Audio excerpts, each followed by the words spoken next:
인류의 역사는 전쟁의 역사라고 불려질 만큼 지금도 전쟁의 지구의 한편에서는 전쟁이 진행되고 있습니다. 좀 더 정확히 얘기하면 인류는 살아남기 위한 전쟁의 역사다. 과거의 칼과 방패로 현대를 넘으면서 재래식 무기들이 사용되었던 국가 간의 전쟁만을 의미하지 않고 이제는 현대에 와서는 이념, 자원, 식량, 에너지, 심지어는 지구하고도 전쟁을 치르고 있는 것이 현재 인류의 모습들입니다.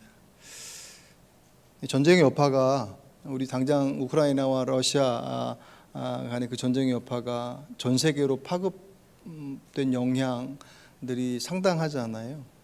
이제 그것을 보면서 그전에는 그냥 그런가 보다라고 하다가 당장 우리들의 생활 현장에서 우리의 먹거리들과 또 우리들의 타고 다니는 운송수단에 관계되어진 것들이 영향을 받으니까 빨리 끝나야 되겠다라는 생각들을 그냥 자연스럽게 하죠. 그 심각성은 사실 그렇게 느끼지는 못하지만 그래도 그런 영향들을 보면서 그런 생각들을 하게 되는데 지난주도 잠깐 그 기후위기에 대한 말씀을 드렸지만 그 기후위기에 대한 심각성들은 사실 그 심각성의 내용에 비해서 현격하게 떨어져 있는 것이 사실입니다. 금요일날도 제가 잠깐 소개해드렸던 것처럼 과학자들의 반란이라고 하는 그 단체, 전 세계 1000여 명의 과학자, 특별히 기후와 관련되어진 과학자들이 단체 파업을 했어요. 이유는 이게 정말 큰일이다 라고 아무리 강조를 하고 과학자들은 숙명적으로 데이터, 정확한 정보를 가지고서 이야기하고 설득시키고 하는 그런 분들이기 때문에 정말 틀림없는 내용들을 가지고서 큰일 난다, 이거 조금만 더 잘못되었으면 더 이상 돌이킬 수 없다라고 아무리 얘기하고 증거를 뒤밀어도 듣지 않으니 이제 더 이상 책상에 앉아서 가만히 있을 수 없다. 그래서 거리로 이제 뛰쳐 나와서 그렇게 자신들을 통해서 지금이 얼마나 큰 위기 가운데 있는지를 전하려고 그렇게 나왔다라고. 그래서 끌려가는 모습도 있고 그렇더라고요. 그런데 사실 그렇다고 해서 그 상황들이 거기에 대해 심각성을 느끼는 사람들만 있기는 하겠지만 그만큼 오히려 또 다른 저항들이 있다는 거예요. 실제로 2020년도 전 세계에서 환경운동가가 227명이 피살됐대요. 2020년 통계를 찾아보니 227명의 환경운동가가 다른 사람에 의해서 살해당했어요. 왜 그랬겠습니까?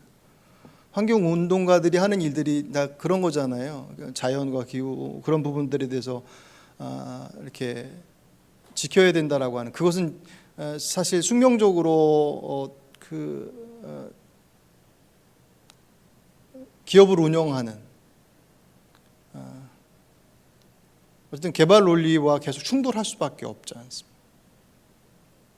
그러니까 그것에 의해서 위기를 강조하는 것만큼 거기에 대한 위협들이 따르고 있는, 그러니까 큰일 났어라고 하는 얘기가 사람들의 모습들을 조종하는 것이 아니라 오히려 더 강력한 저항으로 다가오는. 그러니까 들어야 될 사람들은 좀 그 반응이 미진하고 정말 움직여야 될 이들은 그것에 대해서 오히려 정반대의 모습들을 취하고 있는, 그러니까 정말 그래서 더 큰 위기이기도 하겠죠. 어쨌든 그런 모습들로 인하여서 그 심각성들이 점점 더 확산되어지고 있습니다. 그러니까 코로나 때문에 더 거기에 대한 생각들은 많이 바뀌기는 했어요. 지난주에 보니까 삼성전자에서 2050년까지 탄소 중립을 완성하겠다라고 선언을 했습니다. 그리고 아리백에도 가입을 했고, 알리백은 우리 그 대통령 선거 기간에도 잠깐 얘기가 나와서 좀 설왕설래했었던 거죠. 재생 에너지, 전기로서 재생 에너지로 생산된 전기로 100% 이제 생산해내는 그런 것을 의미하는, 그것을 추구하는, 더 이상 탄소가 발생됐을 때 더 이상 저희 지구를 막아낼 수, 지구의 위기를 막아낼 수 있는 그 상한선들이 그렇게 많이 남지 않았기 때문에 거기에 대해서 이미 유럽과 선진 사회들, OECD 같은 경우들은 이미 그것에 매진하고 있어요. 삼성전자가 거기에 동참을 하겠다고 선언을 했습니다. 근데 삼성전자가 이미 미국이나 다른 유럽에 있는 지사들 쪽에서는 아리백을 다 완성을 했어요. 재생에너지를 가지고서 제품을 만들어내는 것을 거의 다 완성의 자료가 갔는데 결국 우리나라 안에서만 그게 잘 안 돼요. 왜냐하면 지금의 기후의 문제는 이제 더 이상 개인이 플라스틱 쓰지 말고 우리가 잘 절약하고 이렇게 해야 된다라고 하는, 개인이 해서 바꿀 수 있는 단계를 이미 넘어서 버렸어요. 그렇다고 해서 개인이 해야 될 노력이 필요 없다라는 것은 아니지만 개인이 움직여서 바꿀 수 있는 여력들이 이미 넘어서서 정책과 기업들이 움직이지 않으면 돌이킬 수 없는 상황에 반드시 봉착하게 될 것이다라고 강력하게 경고하고 있습니다. 그래서 유럽 사회들은 그런 부분에 있어서 더 이상 탄소를 배출하지 않는 재생에너지 풍력이나 태양광이라든가 조력이나 그런 것들을 사용하는 거잖아요. 근데 우리나라는 정책이 점점 거꾸로 가고 있어요. 오히려 2030년도에 세워졌었던 정책이 정권이 바뀌면서 재생에너지 생산 부분들이 더 밑으로 끌어져 내려졌습니다. 그러니까 이게 생각해 보면 삼성전자가 어떤 기후 위기에 대한 심각한 어떤 심각성을 느끼고서 그리고 나서 안 되겠다, 우리가 이 일에 동참해야 되겠다라고 하는 그런 의미로서 아리백에 참여하고 탄소 중립을 선언했겠냐 할 때 그런 마음이 아예 없지는 않겠지만, 그래서 참여했겠습니까? 거기 참여하지 않으면 더 이상 이제 기업으로서 활동하는데 심각한 제한 상황이 다가오기 때문에 어쩔 수 없이 선택하는 거예요. 어떻게 보면 기업의 입장에서는 기후 위기라고 하는 실제적인 문제보다 그것을 대처하기 위한 다른 어떤 정책들 때문에 기업의 존폐가 걸려 있으니 우리는 기후 때문이 아니라 기업의 운영 때문에 그런 선택을 하는 그런 모양들이 사실 한편에서 이루어지고 있어요. 그렇다고 해서 아예 기업들이 그런 것을 생각하고 있지 않다라고 얘기할 수는 없지만, 분명한 것은 그들은 그런 위기 상황에 대한 인식들이 돼서 움직이고 있는 이들이 있는데, 한편에서는 그 위기와는 전혀 상관없는 선택들을 이루고 있는 이들이 분명히 있더라는 거예요. 오히려 그것을 반대하고 거기에 대해서 더 심각한 위협을 가하는 이들이 있는 것처럼, 근데 성경은 역사가 기록되어진 때로부터 전쟁의 역사다라고 하는 것을 말하기도 이미 이전에, 기록되기 이전서부터 이미 인류는 심각한 전쟁의 한복판에 이미 던져져 있다라고 얘기를 합니다. 오늘 사도 바울이 눈에 보이는 어떤 전쟁의 역사들은 역사의 기술 속에 나와 있지만, 눈에 보이지 않는 영적 전쟁은 그 역사가 기록되기 이전서부터 이미 시작되어져서 지금도 여전히 진행되고 있고, 마지막 주의 나라가 오시 그날까지 그 전쟁은 쉼 없이 이루어질 것이다라고 말씀해요. 그래서 지금은 영적 전쟁 중이다라고 강력하게 경고하고 있습니다. 그러니까 옆에서 대포가 날아다니고 미사일이 날아다니고 그런 어떤 심각한 위기 상황 속에 있을 때 큰일 났네라고 하는 그런 것은 오히려 물리적으로 생각을 하는데, 영적으로 전쟁이야라고 얘기할 때 과연 얼마나 그 심각성 속에 우리가 서 있느냐 할 때 사실 그렇게 심각하게 생각하지 않거든요. 심각하게 생각한다면 우리들이 선택과 우리들의 삶의 여정들이 그렇게 여유로울 수 없죠. 위기를 느낀 기업이 알리백에 가입한다는 건 그들 안에 들어가야 될 투자가 훨씬 투자금이 더 많이 소요된다는 걸 의미해요. 근데 그렇게 투자하지 않고서는 아예 생산할 수 없기 때문에 울며 겨자 먹기로 참여하는 기업들이 발생하는 거거든요. 그래야 하기 때문에 영적 전쟁이라고 하는 이 단어를 들을 때 과연 우리 안에서 정말 그 일들이 진짜 그렇게? 라고 생각하고 있을까? 있어도 그 무게가 얼마나 우리 안에서 무거울까? 바울은 그 영적 전쟁의 모습을 강력하게 얘기하면서 오늘 본문의 내용들을 이끌어가고 있습니다. 초대교회 교인들은 자신들을 전사라고 이해했어요. 이때 전사는 육체적인 어떤 전쟁을 이끌어가는 전쟁터의 역사가 아니라 영적인 영역들 속에서의 전장에 서 있는 사람이라고 생각을 했습니다. 왜냐하면 사람이라는 존재 자체가 애초에 지어졌을 때 하나님의 형상을 따라 지음받았다고 성경이 표현하잖아요. 그것은 예수 믿는 사람만 하나님의 형상이 아니라 이 땅의 모든 인류가 하나님의 형상으로 지음받았어요. 그러니까 영적인 존재란 말이에요.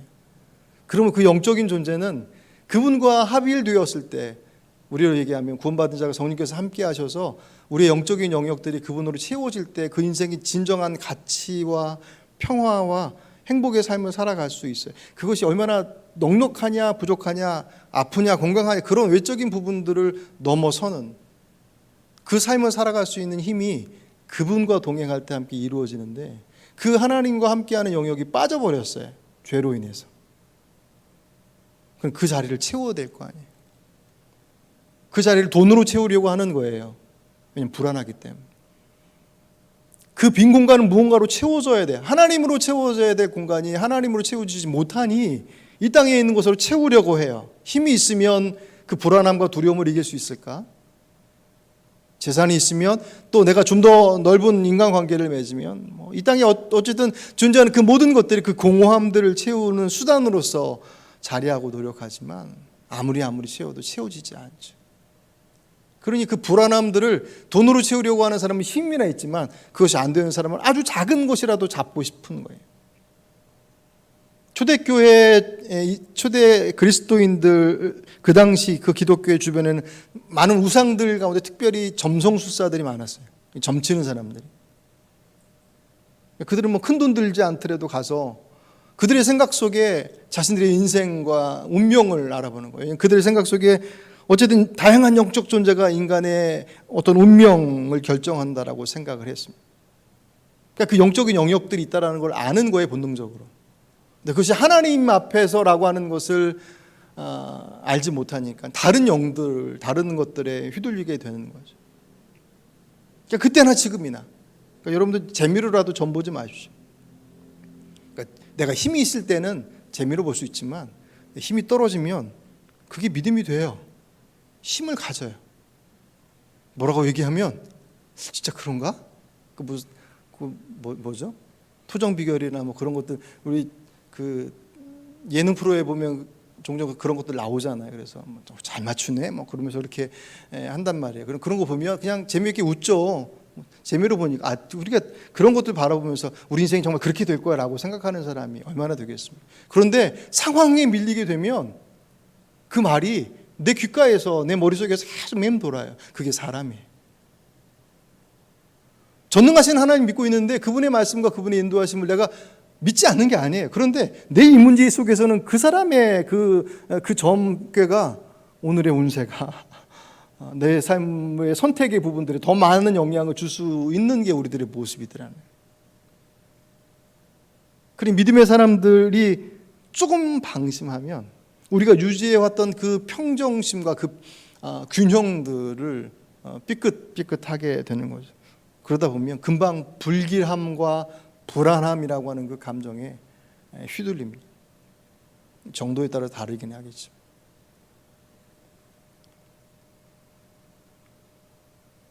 바울이 그런 사실을 너무나도 잘 알았기 때문에 지금 우리 눈에 보여지는 것들 때문에의 문제가 아니라 그것은 영적인 부분에 대한 것들이야 라고 하는 것을 분명하게 알고 있었기 때문에 단호하게 오늘 보면 10절 끝으로 너희가 주 안에서 그 힘의 능력으로 강건하여지고, 편지를 마무리하면서 이제 그들에게 이제 잘해야 돼라고 하는 그 이제 격려예요. 하지만 그것이 그들의 어떤 육체적인 외적인 모습들에 대한 것들을 얘기하지 않고 그들의 영적인 부분들을 얘기합니다.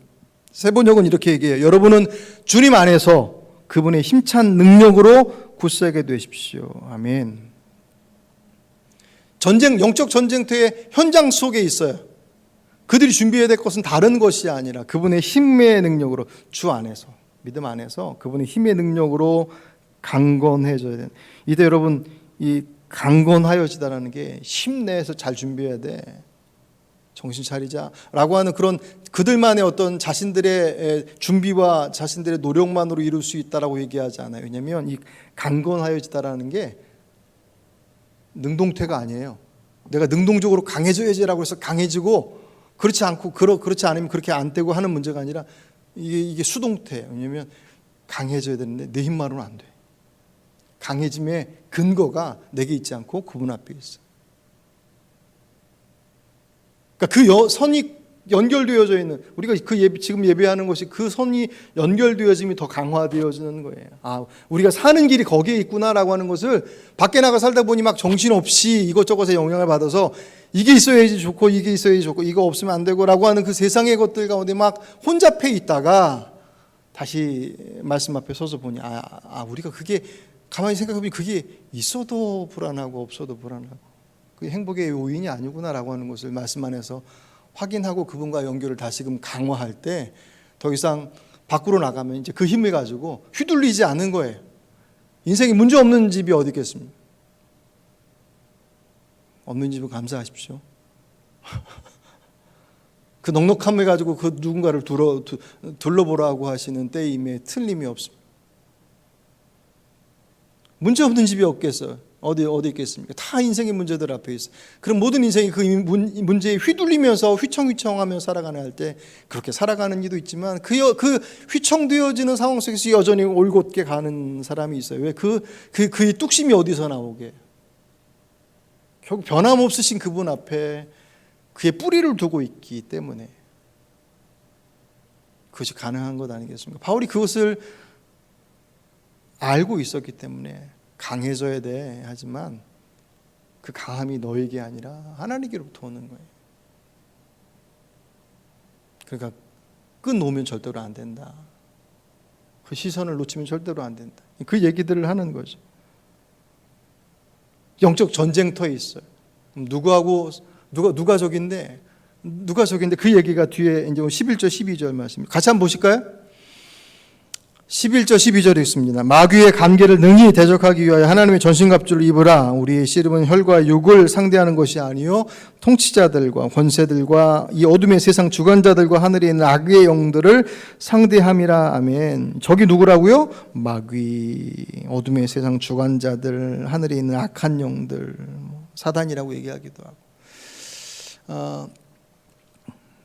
C.S. 루이스라고 하는 아주 유명한 기독교 변증가이기도 하고 복음에 대해서 아주 선명하고 쉽게 잘 설명해 하신 분 중에 한 분입니다. 이분이 이 사단에 대해서 이렇게 얘기해요. 인간은 사단에 대한 두 가지의 서로 다른 생각을 가지고 있다. 하지만 그것은 똑같은 오류를 범하는데 그 하나가 우리는 사단을 너무 진지하게 생각한다.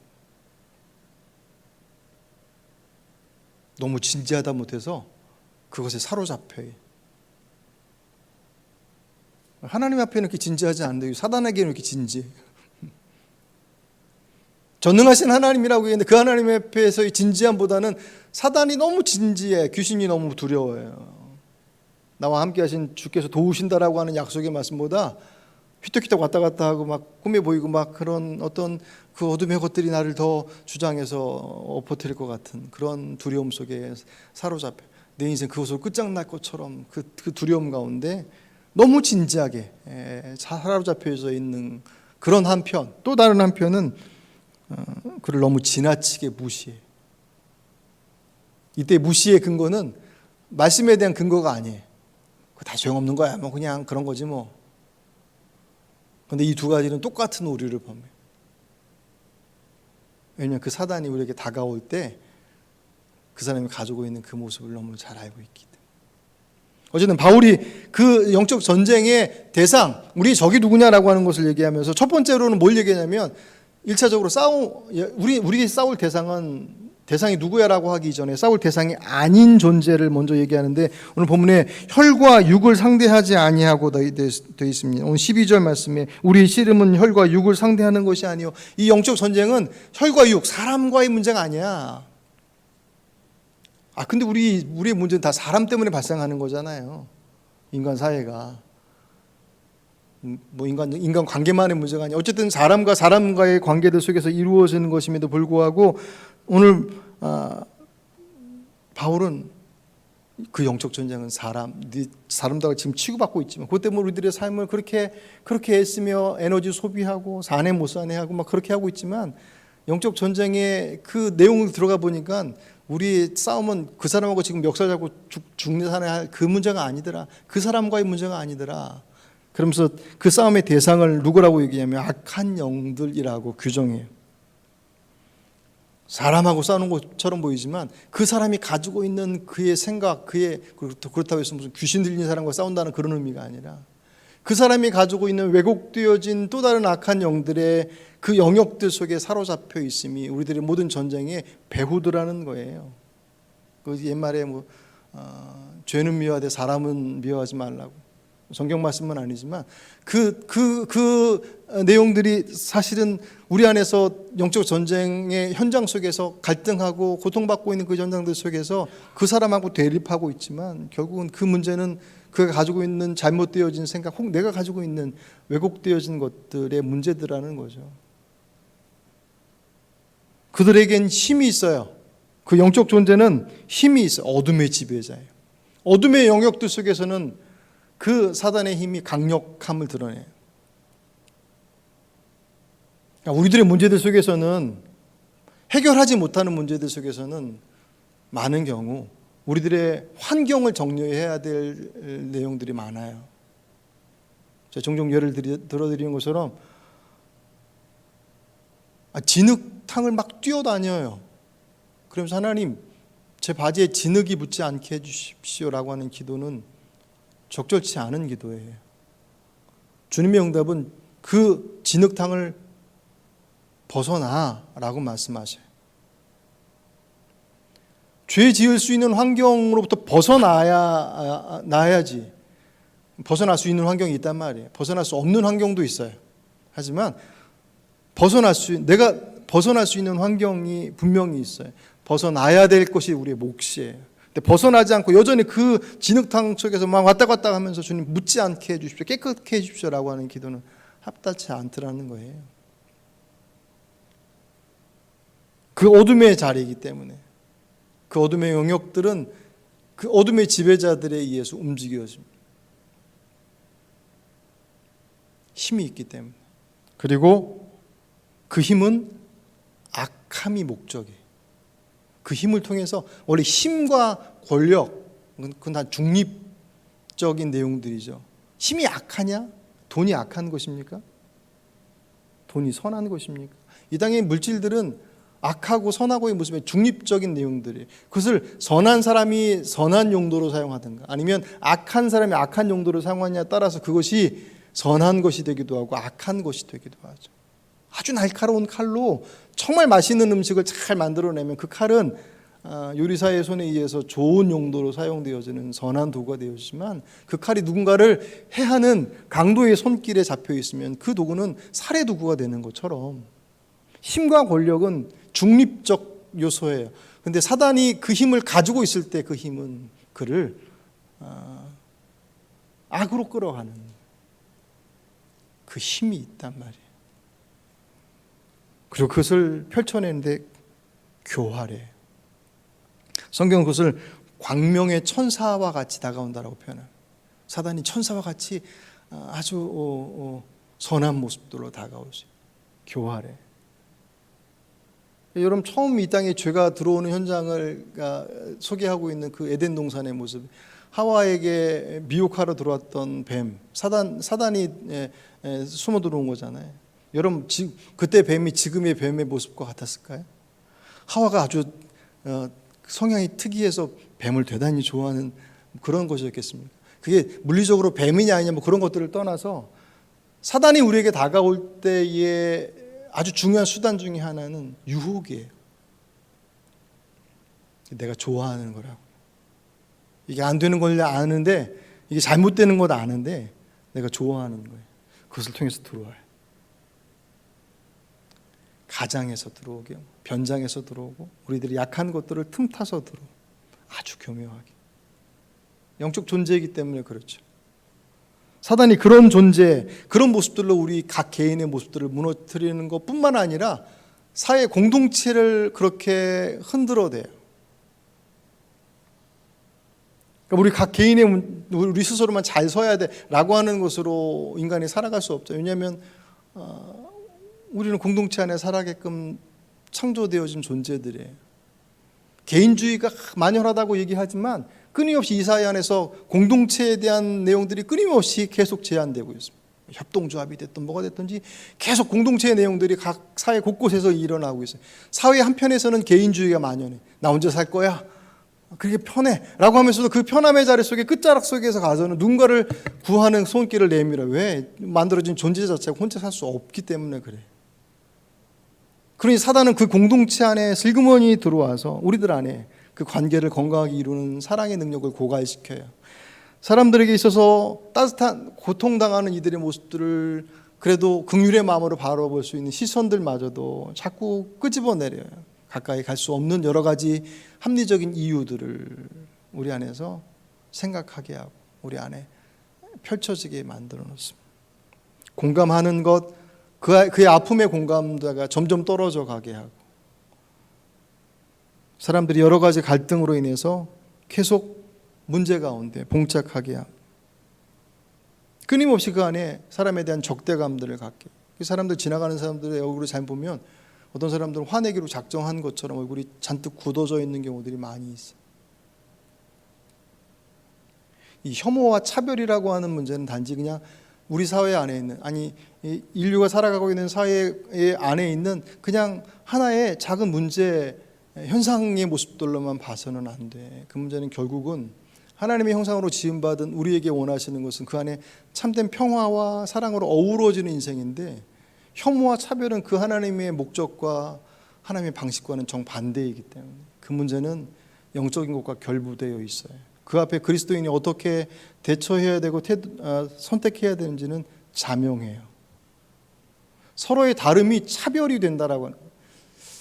여러분 그 드라마 전에도 말씀드렸었는데 그 이상한 변호사 우영우, 거기에 그 나오는 동물 아시죠? 고래 나오잖아요. 고래. 거기에 왜 많은 동물 중에서 고래가 나오는지 혹시 아시는 분 있으십니까? 그런 거 몰라요? 예? 모성애. 그럴 수도 있겠네요. 제가 그 유튜브 채널을 구독해서 듣는 그 구독자 중에 그 채널 중에 최재천 교수님이라고 이대 교수님이 계셔요. 전에 팬데믹 이후에 어느 그 프로에 나오셔서 이렇게 말씀하시는 거 보고 되게 좋아서 유튜브에 들어가서 이제 찾아봤더니 좋은 내용이 대단히 많더라고요. 지난주 중에 제가 우연찮게 그분 나온 그 영상이 올라오면 그때마다 보거든요. 그분이 그 얘기를 하셔요. 왜 그 많은, 그분이 이제 동물을 연구하시는 분이기도 하니까 개미 연구의 전문가이기도 하고 여러 가지 일들을 하시는데 왜 하필이면 그 많은 동물 중에서 고래를 했을까?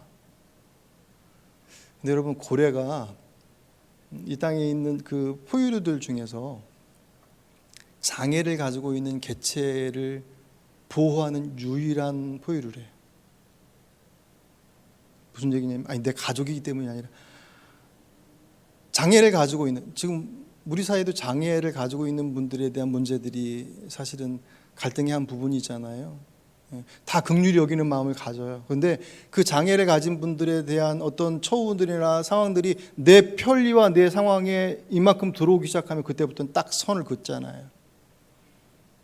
다름이 포용으로서가 아니라 차별로서 선 긋는 것이 이 시대의 모습들이란 말이에요.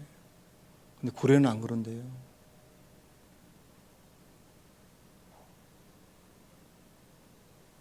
그래서 이제 그분이 그 얘기를 하시더라고요. 아마도 그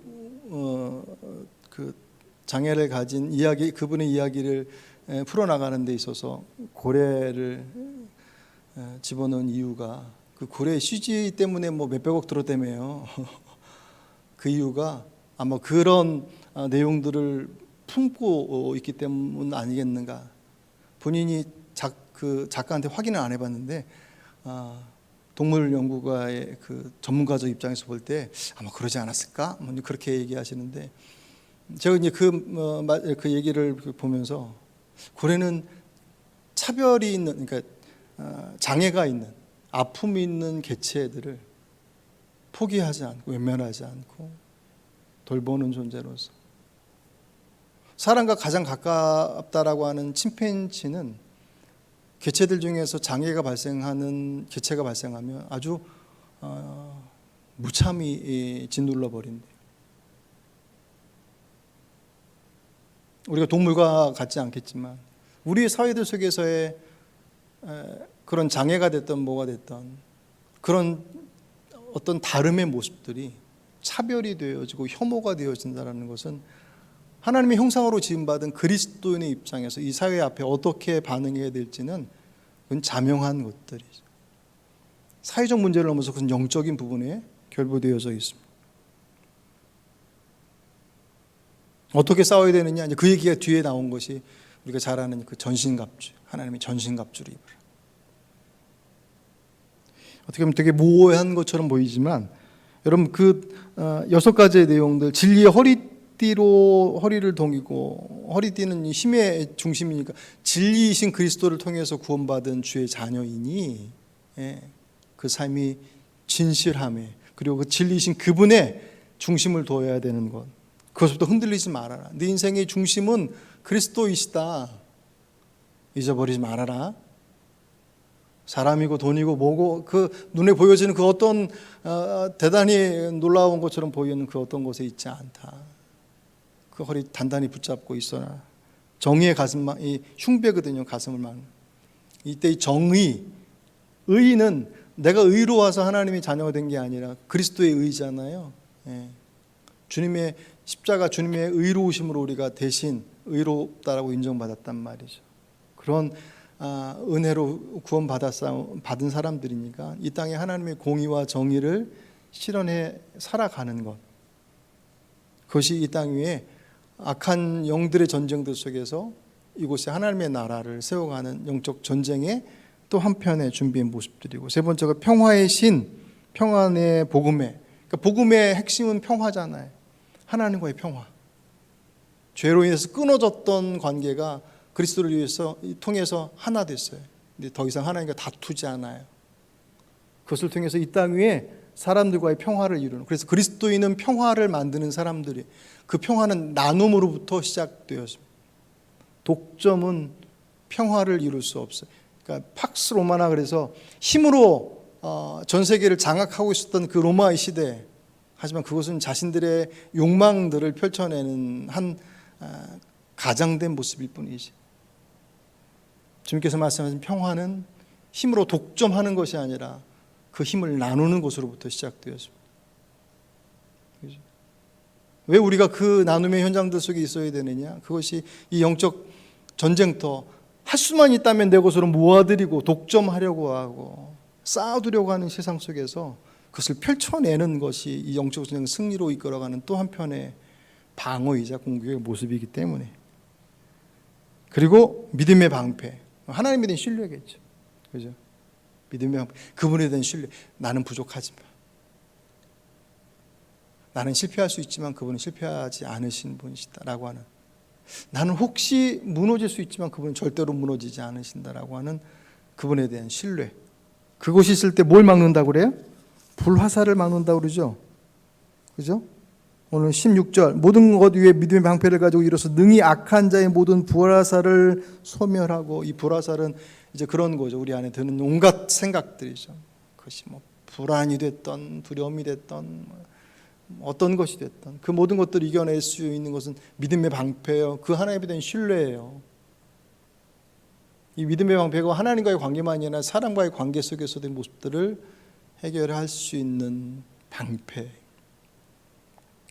그리고 마지막으로 구원의 투구. 구원의 투구를 써라. 이 구원은 내가 하나님께로부터 선택받았다고 하는, 그죠? 사람들이 인정하지 않고 사람들이 외면해. 소위 말하는 왕따. 사람들의 외면 속에 나의 모습, 나의 존재의 이유를 찾지 못하여서 그 삶을 포기하는 이들이 많은 이 시대의 모습들 속에서 하나님께서 나를 받아주셨다라고 하는 것이 구원에 대한 확증이잖아요. 구원의 기쁨, 나 같은 사람도 나 같은 사람을 위해서 십자가에서 죽으신 그리스도를 만날 때 우리 안에 그 어떤 것이 없다 할지라도 그분으로 인하여서 기뻐할 수 있다라고 하는 것. 특별히 그 외로움의 시대들 속에서 구원의 감격, 구원의 투구는 그 외로움을 통해서 역사하는 악한 영들의 모든 시도들로부터 우리를 지켜낼 수 있는, 이 시대를 지켜낼 수 있는 중요한 우리들 안에서의 무기가 되겠죠. 마지막 6번째, 성령의 검, 하나의 말씀. 그 말씀을 읽고 묵상하. 왜? 그 말씀이 우리에게 무엇을 주시기에? 약속이 있기 때문에.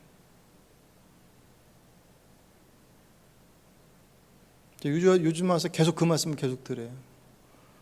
현실에 대한 인식은 대단히 중요하지만 현실에 함몰되지 마시오. 두려움의 현실들이 우리 안에 있음을 정확하게 판단하는 건 대단히 중요하다고 그랬잖아요. 앞에 처음에 서두에 말씀드렸던 것처럼 기후위기라고 하는 그 심각한 위기 속에 있는데 괜찮아 그 현실의 인식이 분명하지 않을 때 그 다음에 대처가 따라올 수 없는 것처럼 내 인생의 자력 속에서 내가 어떤 위치 가운데 어떤 문제 가운데 있는지를 아는 건 대단히 중요하잖아요. 하지만 그것을 안다는 것이 그것 속에 함몰되어 그것에 파묻혀버리는 것하고는 다른 문제지. 그 인식이 됐다면 눈을 들어 그분을 봐요. 우리 찬양처럼 눈을 들어 주를 보라, 능력의 주를 보라.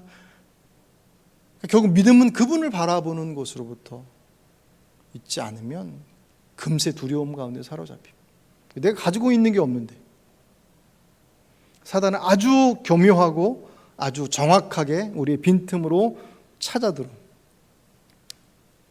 틀림없어요. 못 먹는 거 하면 찔러나 본다. 절대로 그렇게 다가오지 않아요.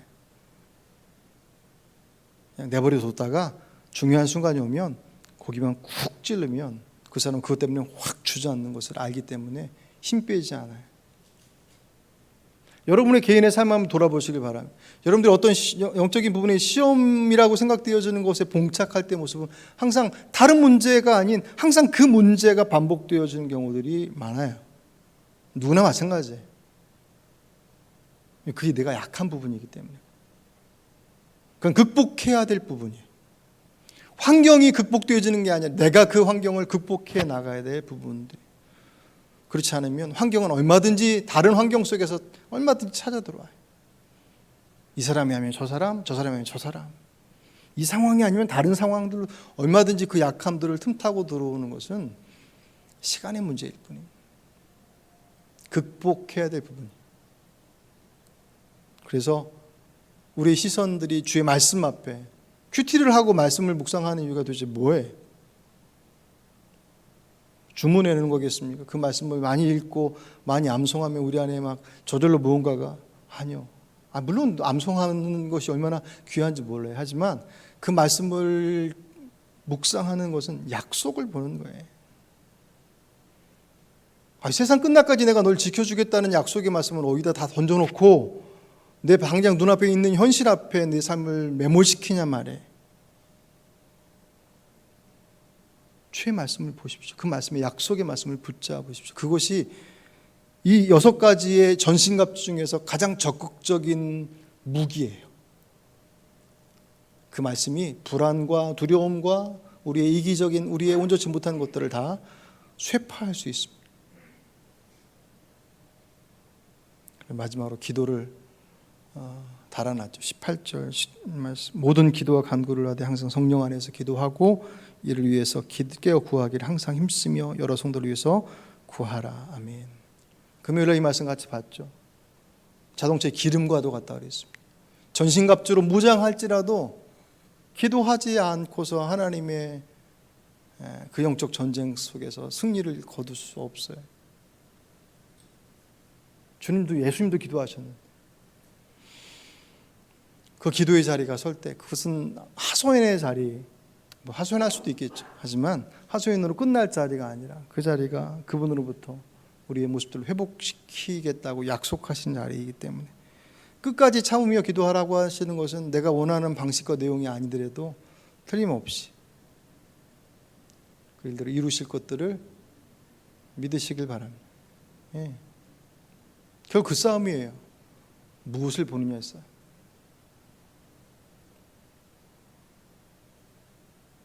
제가 이 말씀 금요일 같이 말씀 나누면서 우리들 안에 가지고 있는 기도의 제목들의 부분들과 사뭇 다른, 바울이 감옥에 갇혀서 내가 자유롭게 복음을 전하는 사람인데 내가 지금 옥에 갇혀 있어, 나를 위해 좀 기도해 줘 라고 얘기하면서 그 기도의 내용이 나를 빨리 여기로부터 벗어나게 해줘 라고 하는 기도의 제목이 아닌,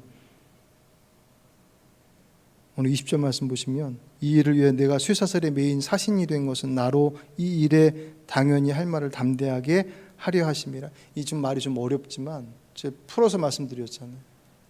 여기서 빨리 꺼내게 해줘 라고 하는 것을 위해서 중보하며 기도해 달라는 것이 아니라 내게 지금 이 자리 속에서 복음을 전할 수 있는 담대함을 위해서 기도해 달라. 나는 원래 자유인인데 어디든지 가서 땅끝까지 나가서 복음을 전하는 것이 내 사명인데 오늘 내게 지금 붙잡혀 있어, 묶여 있어요. 그런데 우리의 기도는 자유로워져야지 할 수 있으니 하나님 자유케 해주십시오라고 하는 기도로 모아질 수 있는데 그게 꼭 잘못된 기도라고 할 수는 없지만, 그의 기도는 풀어나게 해주십시오라고 하는 기도가 아닌 이곳에서, 이 묶여서 자유롭게 복음을 전할 수 없는 이곳에서 복음을 전할 수 있는 사람이 되기 원합니다. 내가 벗어나고 싶은 상황과 환경들을 하나님 앞에 하나님 벗어나게 해주십시오라고 하는 기도 드릴 수 있지만, 그 기도 말고 바울의 기도처럼 오늘 내게 주어진 이 지금의 상황들 속에서 하나님께서 도대체 무엇을 원하십니까? 라고 드릴 수 있는 그 기도, 그 기도가 정말 주님께서 우리에게 말씀하신 말을 발견할 수 있지 않겠습니까? 말씀을 정리하죠. 여전히 지금 영적 전쟁의 현장 가운데 이 땅의 모든 이들이 봉착해 서 있습니다. 무슨 거창한 것이겠습니까? 바자회 잘 하십시오. 바자회 한번 해서 건물 짓겠습니까? 그럼에도 불구하고 왜 우리가 그 일을 하고 있습니까? 그렇다면 그 일의 과정들이 얼마나 중요한지는 아무리 강조해도 지나치지 않습니다. 우리가 사람을 세우고 교회를 세우고 하는 것이다. 우리들의 그 준비의 과정과 그 내용들이 영적 전쟁의 한복판이 될 수 있어요. 그것은 예외 없어요. 그것에서 우리가 주의 마음에 가죠. 그죠? 함께 합력하여 주의 뜻을 이루어가는 것이 무엇인지를 서로가 조율하고 함께 이루어나가는 과정들을 통해서 그 일들을 이룰 때 거기서 얻는 그 기금의 건축 헌금으로 기금으로 들어가는 그거 소중하겠지만, 주께서 기뻐하시는 것은 그 과정들 속에서 이루어내는 유형의 교회의 모습이 아닌 무형의 교회의 모습들이 더 주께서 기뻐하시는 모습임에 틀림없습니다. 그 일들을 이뤄내시고 그것을 경험하시는 기회가 되시길 주의 이름으로 축복합니다.